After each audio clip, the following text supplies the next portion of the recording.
Olá, meus amigos e minhas amigas, paz e bem. Então, nessa série que nós estamos aqui apresentando, vai ser 20 vídeos sobre o Jesus da história e o Cristo da fé. Então, no nosso primeiro encontro, nós vimos uma introdução sobre esse assunto. Nós vimos a questão da leitura orante da Bíblia. O que é a leitura orante da Bíblia? É aquilo que Jesus fazia. É a leitura da Bíblia a partir da vida e a vida na Bíblia. E uma leitura meditada, pensada e bastante aprofundada. E vimos também o que é a leitura popular da Bíblia. A leitura popular da Bíblia vai no mesmo caminho da leitura orante da Bíblia. A leitura popular da Bíblia é popular só no jeito de falar, que todo mundo entende. A gente vai falando e todo mundo vai entendendo uma linguagem popular. Mas o conteúdo e o nível é lá em cima. Então, é um jeito também de estudar a Bíblia. Tem vários jeitos de estudar a Bíblia, a leitura popular da Bíblia. Muito bem, e neste encontro, neste vídeo de hoje, já é o nosso segundo vídeo, e vai ser 20 vídeos até o final do ano. 2 vídeos por mês. A gente vamos estudar hoje, então, os impérios. Então, o que é os impérios? Tem na Bíblia e tem hoje também. Os impérios, começou lá na época da Bíblia, começa voltando lá pelo Império Egípcio, o Império Hitita. Depois chega na época do povo da Bíblia, o Império de Davi, Salomão. Depois do Império de Davi e Salomão, veio o Império Assírio, depois o Império Grego, o Império Persa, o Império Romano aliás, o Império Grego primeiro, depois o Império Romano. Então a gente vai conversar sobre isso. E os impérios de hoje? O que é os impérios de hoje? É as grandes potências que mandam no mundo. E a Bíblia, quando a gente vai falar em impérios, ela condensa toda essa história da humanidade, desde a época que começou a escrever a Bíblia, até hoje, em 2 símbolos, chamados de Babel e Pentecoste. Babel é a Torre de Babel, que está no Antigo Testamento. E Pentecoste é no Novo Testamento, quando Jesus ressuscitou e ressuscitou. E ele foi crucificado e ressuscitou. E nessa ressurreição, então, todos os discípulos e a discípula receberam, então, o Espírito Santo. Então, esses 2 símbolos. E até hoje, então, a gente continua desse jeito. Lá no Antigo Testamento, você vai lá depois, abre a Bíblia, no Gênesis capítulo 11, de 1 a 9. Então, eu vou contar a historinha para vocês, para reduzir aqui, que muitos já conhecem, mas outros ainda não conhecem, né? Então, o povo se reuniu na terra de Sanaá. E reuniu e vamos fazer uma torre do céu, ou melhor, da terra até chegar no céu. Para quê? Para ficarmos famosos. Então diz aqui, ó, logo no versículo aqui, para chegar até o céu, para ficarmos famosos e não nos dispersar pela superfície da terra. Mas Deus, olhando lá de cima, ele vai dizer assim, né, no texto bíblico: não, isso aí não pode ser assim. Para chegar a fazer essa torre, era um grande império, tinha que escravizar muita gente. Então Deus olhou lá de cima e diz aqui, olha, ele diz assim, olha, eles são um povo e falam a mesma língua. Isso apenas é o começo do impedimento. De agora em diante, nenhum projeto será realizável para eles. Vamos descer e confundir as línguas, ele diz aqui, deles. E daí Javé se espalhou por toda a superfície da terra, e eles pararam de construir essa cidade. Quer dizer, era um projeto de ganância, um projeto para matar as pessoas, um projeto para escravizar muita gente.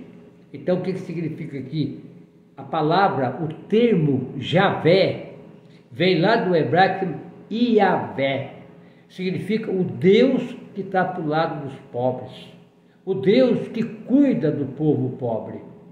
Por isso, quando a gente está falando do Jesus da história e do Cristo da fé, o termo Jesus, quer dizer, a palavra Jesus, significa Deus salva. Olha que bonito, Deus salva.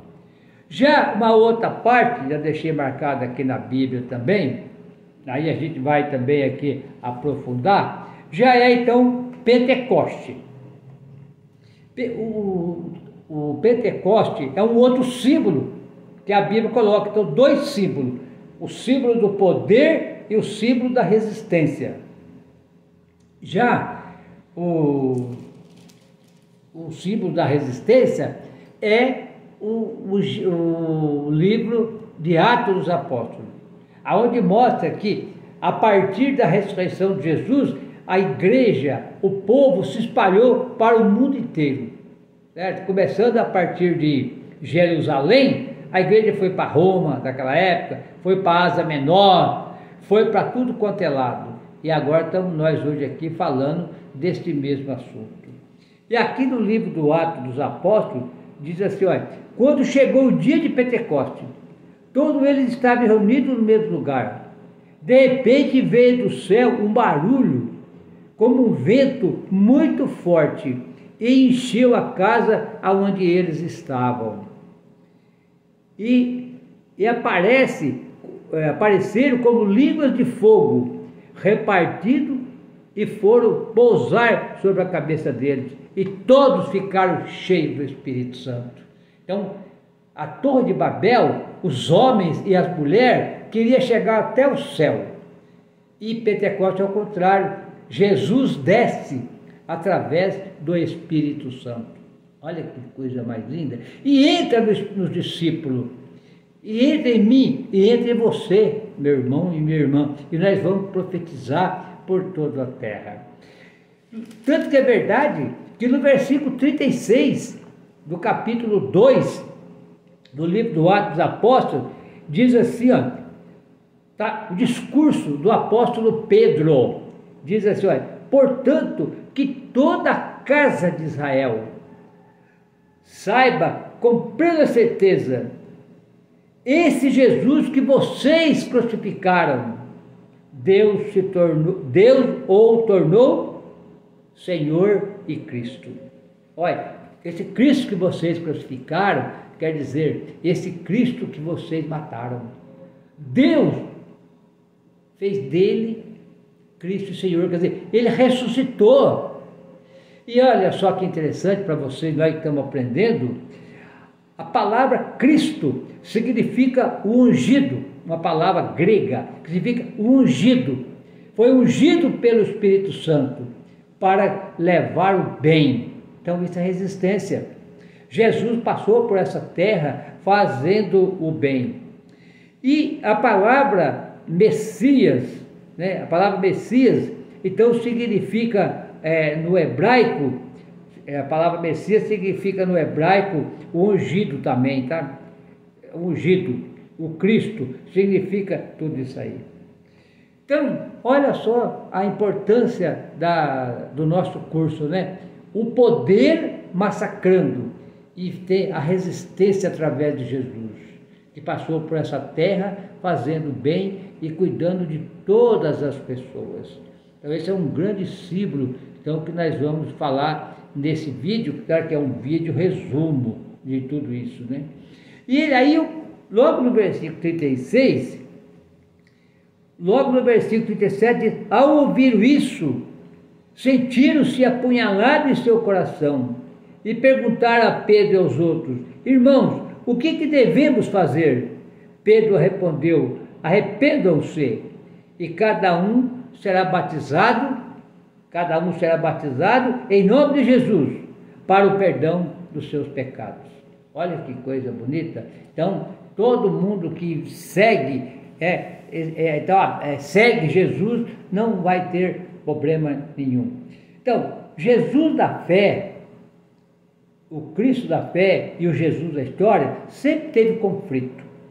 Quando nós vamos olhar, assim, logo no começo do cristianismo, está lá no Evangelho segundo João, no capítulo 20. Aqueles e aquelas que viveram com Jesus, quando Jesus ressuscitou, eles não entenderam. É só ler lá o Evangelho segundo João, o capítulo de 1 a 10 e depois de 11 a 18. Olha, Maria Madalena saiu bem cedinho, e ela foi até o túmulo. Chegou lá, a pedra tinha sido rolada e Jesus não estava lá mais. Ela veio correndo e disse para o discípulo: olha, Jesus está lá, roubaram o corpo dele. E o Pedro e o discípulo amado saíram correndo. O discípulo amado corria mais rápido. Estou falando do Evangelho segundo João. Corria mais rápido. Chegou primeiro, mas não entrou. Aí chegou o Pedro e entrou. E eles viram e acreditaram. Tiveram que ver para acreditar. Mas o que eles viram? Eles viram pano rolado para o chão, lençol que eles viram rolado para o chão, aquele monte de trapo lá para o chão, que é um túmulo. Mas por que eles viram e acreditaram? Porque ali eles viram que ninguém roubou o corpo de Jesus. Se tivesse roubado o corpo de Jesus, levava tudo junto, não é mesmo? Levava todo aquele sudário, aqueles lençóis. Não, Jesus tinha partido para o céu. Então, conflito entre o Jesus da história e o Jesus da fé, que o pessoal da história não entendeu a fé. E agora acontece a mesma coisa com muitos de nós hoje, né? Que conhecem o Jesus só a partir da fé e acaba esquecendo que Jesus tem uma história. Ele passou aqui pela terra fazendo o bem. Muito bem. E a proposta do império, então, a gente já sabe, né? É uma proposta de relações, de sujeição às pessoas, sujeitar as pessoas, a lógica da exclusão, do sacrifício, da antiecumênica por natureza. O que salva os povos, então, é a sua diversidade das línguas. Aí lá na Torre de Babel, Deus confundiu a língua, falava a mesma língua, e agora cada um fala uma língua diferente da outra. Isso é ruim ou é bom? Pessoal, foi ótimo, foi excelente, porque quando confundiu a língua, ninguém mais entendia um ou outro. Aí os escravos, como diz aqui um provérbio, né? Que quando o gato não está em casa, os ratos sobem até em cima da mesa. Quando o gato chega, os ratos correm, né? Quer dizer, ali todo mundo, cada um foi cuidar da sua vida. Acabou-se a escravidão, porque os poderosos... É uma briga de generais aqui, uma briga de generais. Agora, o Ato dos Apóstolos, nós acabamos de falar da importância do Ato dos Apóstolos, quando é resistência. Então, o Jesus da história vai mostrar o Jesus da resistência. Muito bem. Uma outra parte aqui da nossa apostila, que a gente vai estudar também, então vai mostrar que na época que Jesus vivia, era o Império Romano. Era o Império Romano. E o povo lá da época de Jesus, o povo que tomava conta ali, os que governavam Jesus, os partidos políticos e os partidos religiosos, era a mesma coisa. Era o mesmo. Então, se falasse mal do prefeito, estava falando mal do padre. Se falasse mal do bispo, estava falando mal do governador. Se falasse mal do sumo sacerdote, estava falando mal do presidente. Então, quer dizer, era uma coisa só. Eles eram religiosos, acreditavam em Deus, mas eles mandavam. Eles tinham guarda. Eles também mandavam matar. Inclusive, mandaram matar Jesus. Mataram a maior parte dos discípulos, foram assassinados. O Paulo, o Pedro, o Tiago, foram assassinados, Marcos. Muitas mulheres foram assassinadas. Então, na época de Jesus, surgiu-se um movimento Surgiu-se um movimento popular. Então chamava-se o movimento popular na época de Jesus, do Jesus da história. O que é o movimento popular? O movimento popular é quando a pessoa não está contente em alguma coisa, vai reivindicar, hoje em dia, dos políticos o seu direito. E naquela época lá, os políticos eram os mesmos religiosos. O que matou Jesus foi os religiosos. Então apareceu os líderes do movimento popular. Quem que são os líderes dos movimentos populares? São João Batista da época. Outro líder do movimento popular é Jesus. Outro líder do movimento popular é o Paulo. Outro líder do movimento popular são o Teudas, parece lá no livro do Atos dos Apóstolos, né? O Teudas. Outro líder do movimento popular eram os evangelistas. Então, muitos líderes populares apareceram na época, né? Então, qual foi o grande movimento popular na época de Jesus? Vocês vão pegar a Bíblia de vocês aí, no capítulo Lucas, no capítulo 6. Capítulo 6, e vocês vão ler no capítulo 6, né, do versículo 17 até o 26. Eu, para resumir aqui, que aqui nós não temos muito tempo aqui no nosso vídeo, nós vamos ler aqui vai aparecer, neste texto aqui, vai aparecer então Babel e Pentecoste, nesse mesmo texto. Eu vou ler para vocês verem aqui, olha. Então, aqui são as bem-aventuranças. A bem-aventurança, lá no Evangelho segundo Mateus, aparece então 8 bem-aventuranças. Aqui no Evangelho segundo Lucas vai aparecer só 4 bem-aventuranças. É mais resumido. Então ele vai dizer assim, olha, elevando os olhos para o discípulo, Jesus dizia: felizes vocês os pobres, porque de vocês é o reino de Deus. Felizes de vocês que agora têm fome, porque serão saciados. Felizes de vocês que agora choram, porque hão de sorrir. Felizes vocês que, quando as pessoas odeiam, rejeitam, insultam e amaldiçoam vocês por causa do Filho do Homem. Alegre-se, exulte, porque é grande a recompensa de vocês no céu. Pois assim os pais deles o tratavam os profetas. Aqui então tem 4 bem-aventuranças. Felizes os pobres, felizes os que têm fome, felizes os que choram e felizes os que são insultados e amaldiçoados. Então aqui vai aparecer essa primeira parte aqui, a resistência é Pentecoste. Agora vai aparecer o pessoal da Torre de Babel, que Jesus está criticando aqui, ó, a partir do versículo 24. Ai de vocês ricos, porque vocês já têm sua própria consolação.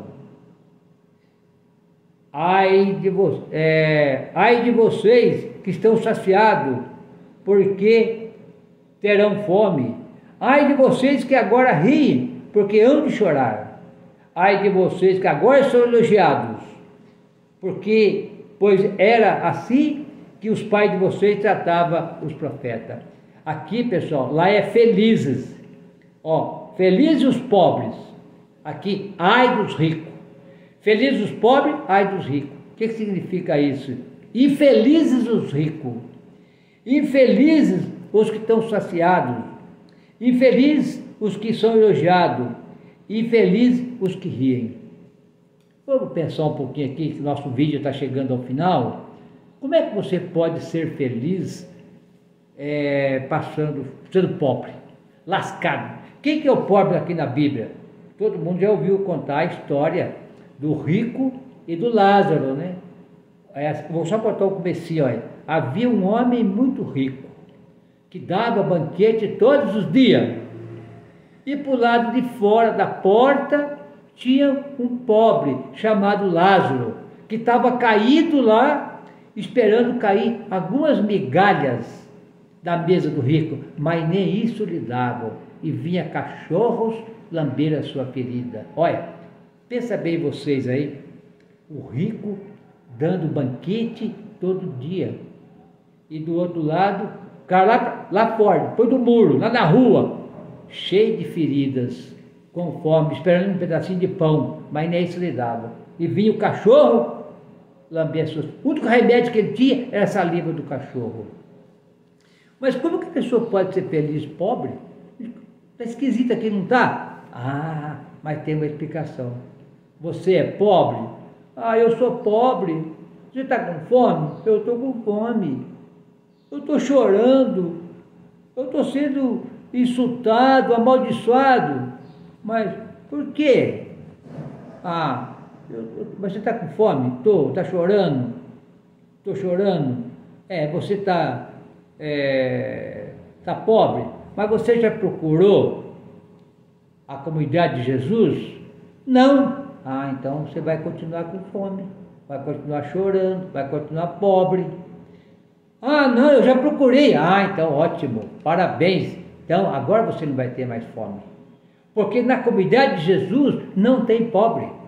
Na comunidade de Jesus não tem ninguém passando fome. Na comunidade de Jesus não tem ninguém chorando. Ah, mas tem alguém sendo insultado. Olha lá, insultado, você é amaldiçoado, porque você pertence a esse Jesus.